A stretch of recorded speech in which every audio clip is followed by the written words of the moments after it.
So the hello question, something that looks one way, it appears one way, but there's actually more going on, is the essence of what I want to talk about tonight.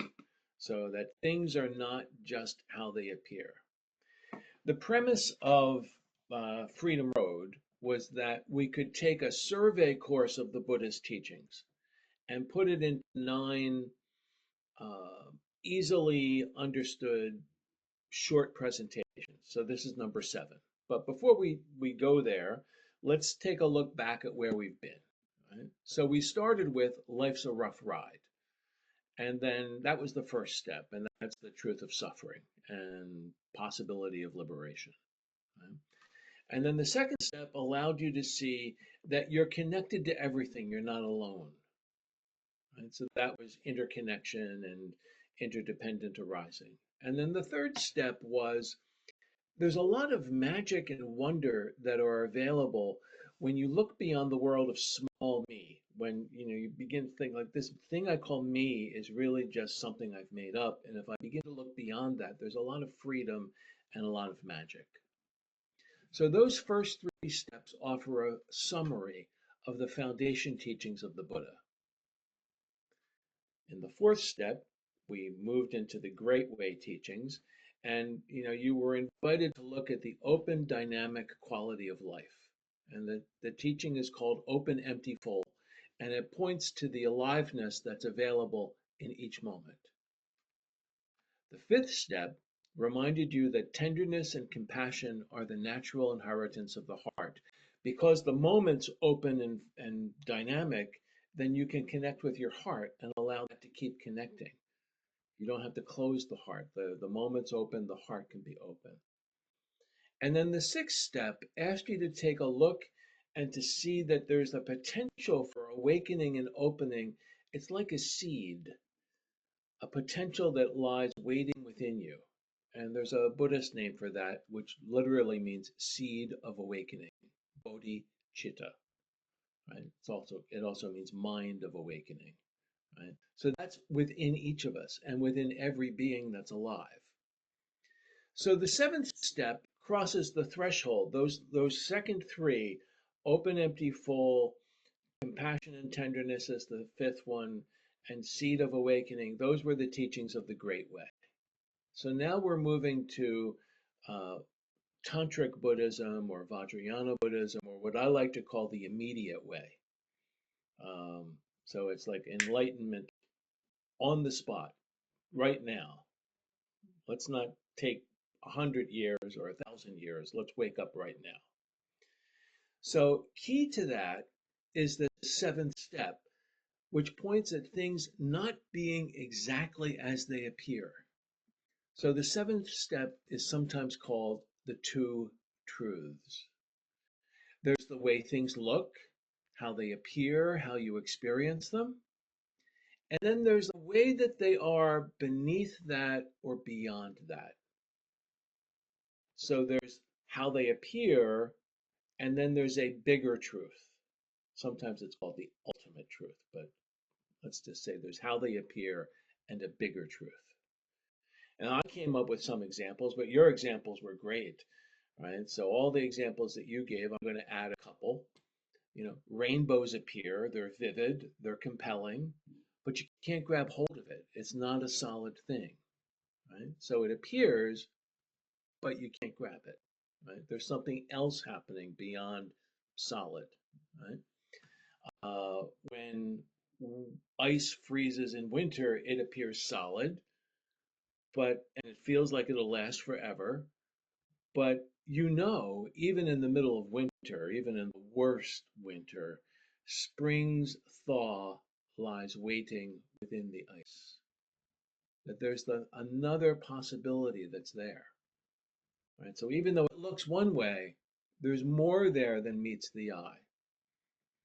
And I think a lot of us, if not all of us, have had the experience of an old grudge or anger or maybe even hatred, that can be transformed in a moment of kindness. Right? Nothing is just as it looks. So there's the way things look, and then there's this other quality. So let's take another look backwards for just a moment. The foundation teachings point out that my sense of me, my ego, my sense of separateness isn't a solid thing. So just let yourself hold that for a minute. Me isn't solid. It feels real, feels like it will last forever. But that's not exactly how it is. So it feels one way, but there's more going on. The Great Way teachings point out the entire world is dynamic, wide open, full of energy. That the things that feel so solid, right, and that everybody else thinks will last forever, well, they're always changing. The seventh step allows you to consider two truths. The truth of how things appear. They appear like they're solid, they're real, they're something you can hold on to. And the truth of how they are. Open, empty, full. The display of being alive. Here's why that's important. If you understand that rainbows aren't solid, you don't waste time chasing them. If you can appreciate their beauty and let it touch your heart with wonder, then you can let it go.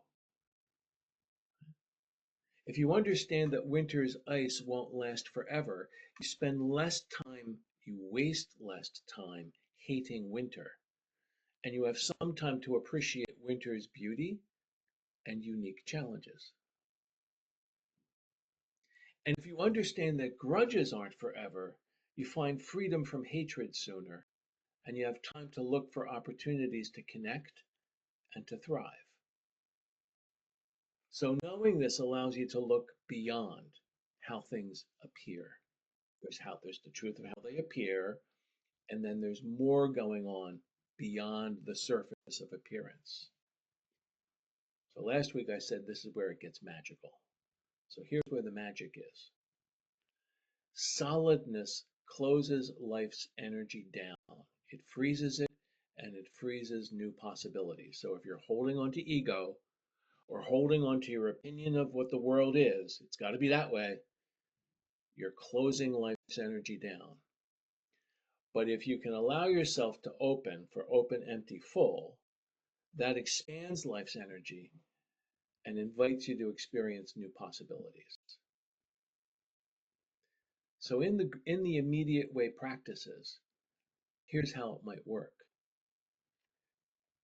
So we know thinking that just everything is little me, right, closes down the ability to awaken.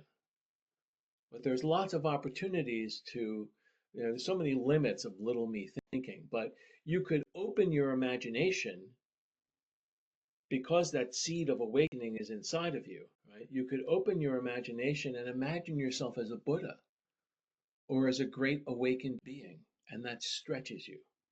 So you have to let go of little me to connect with awake me. And knowing about the two truths allows you to let go of the little me, because you already know that seed's inside of me. There's so much already there that everything has this open, dynamic quality of energy. So you can begin to feel confidence in that. So this is one of the key insights of the immediate way. And it's necessary to go further into the practices of the immediate way or the Vajrayana, right? So just as a very short recap, here's the road so far. Step one, life's a rough ride. That's the Four Noble Truths. Step two, everything's connected. That's the teachings on impermanence and interdependent origination. Step three, there's a very alive possibility beyond me. That's often called egolessness. Step four were the teachings on open, empty, full, which has the Buddhist name of Shunyata. Step five were teachings on compassion and tenderness. How if you're open and empty, your heart opens, you can experience the natural tenderness. Step six was on that seed of awakening that lies within. And tonight, was the two truths: how things appear and how they really are underneath. Like, could I let go into the bigger, more alive experience? So that's what I had to offer for tonight. I'm going to